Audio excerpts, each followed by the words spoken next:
All right, so friends, we're going to learn right now how to convert an improper fraction, so a fraction with a bigger number in the numerator, into a mixed number. So one of those numbers with the whole, the big whole number, and then the fraction. Okay? So this is a lot of steps, but you will be able to get it. I promise. It just takes a lot of practice. Okay?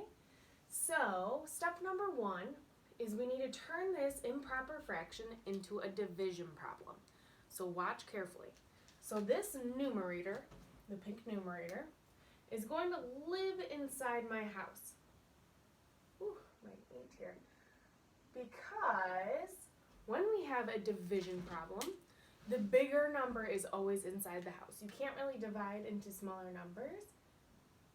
So smaller numbers by bigger numbers, it just doesn't work. So our bigger numerator is going right inside that house.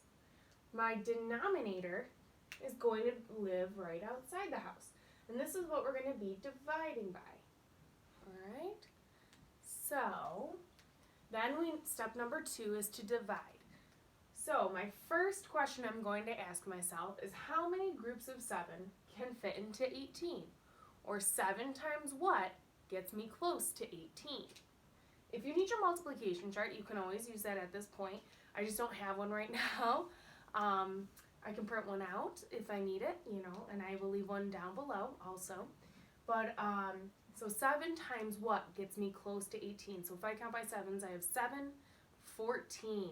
That's pretty close to 18. If I go any more, it's going to be 21. We can't go above, okay?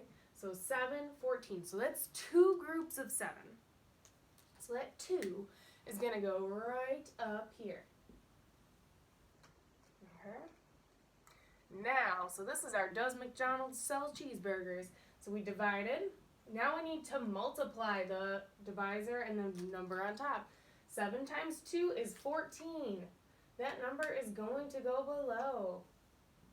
Does McDonald's sell? If we're selling, we're subtracting.